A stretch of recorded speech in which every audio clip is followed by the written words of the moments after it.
Oldu mu?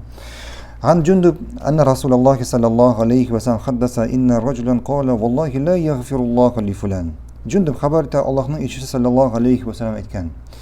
Bir kishi aytgan, Alloh bilan aytam, ya'ni bir kishi ikkinchi kishining gunoh ishlarini ko'radi, ayta,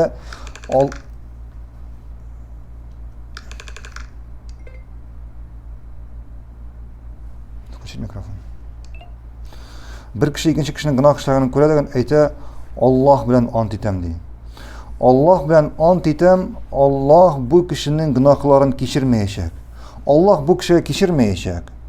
Va innalloha qol, shunda Alloh subhanahu va taolo ayta, "Man zallazi yata'alla alayya an la aghfira li fulan?" Kim oldi? Men shunday kishining gunohlarini kechirmayman deb meni bilan ant etishi, deb ayta Alloh subhanahu va taolo.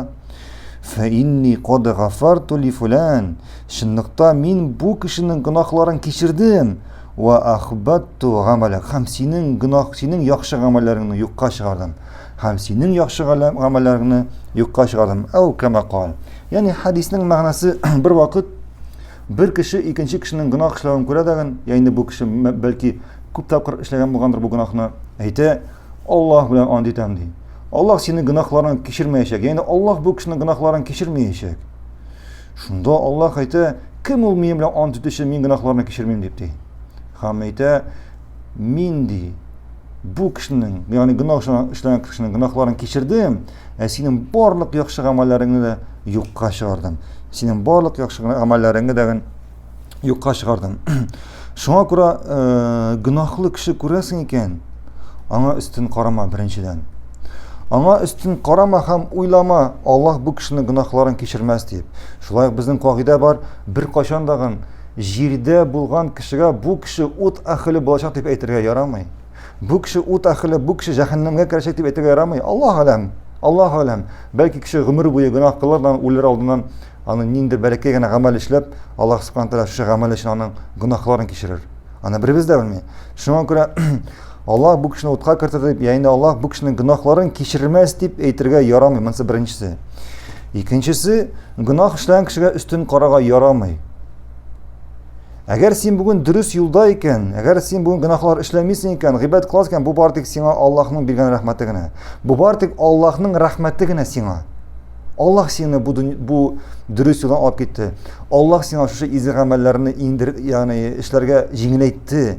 Ham Alloh seni shu gunohlardan tiyilirga bo'lishdi. Shunga ko'ra gunoh qilgan kishiga ustin qarama. Aning uchun duo qil. Şeyh Abdurazak al-Badr ayta, bir vaqt masjidda ol namoz o'qiganda sajda vaqtida, ya'ni ikki sajda orasida onun qarshidan kishi o'zib keta boshlaydi. Bilganimizcha namoz o'qiganda qarshidan kishini o'zdirga yaramay, uni to'xtatishga kerak qo'lim bilan. Biz bilan hadis oldik, hatto bilan kurashirga yaraydi. Ham Şeyh Abdurazak al-Badr anga qo'lini so'zgandan so'ng bu kishi uning qo'lina tibib ketadi. Namoz vaqtida tibadigan qo'lni shloytirib uning qarshidan o'zib ketadi. Şeyh Abdurazak al-Badr hafizahulloh ayta, men shu vaqtdan so'ng bu mening qo'limdan tibgandan so'ng sajda vaqtida uning uchun duo qila boshladim. Allohga, ya'ni Alloh bu kishini to'g'ri yo'lga bostirsin deb. Chunki balki u o'zini durust deb bu amalni ishlagach, yoki men yog'isha o'zini durust deb o'ylaydir deb o'yladim deydi. Shunga ko'ra bugungi kunda ko'p hatto mana bid'at ishlovchilar, dinda gunoh ishlovchilar, ular bu amallarini durust deb o'ylar. Ya endi yolg'ishalar, ya endi nafislarini tiyamlar. Shunga ko'ra bunday kishilar uchun duo qilar kerak. Ham Allohning to'g'ri yo'lga bostirsin deb, ham Alloh bugun sen bo'lgan to'g'ri yo'lda bo'lungni tag'dan ko'proq nag'atsin deb duo qilar kerak. Barakallohu fikum.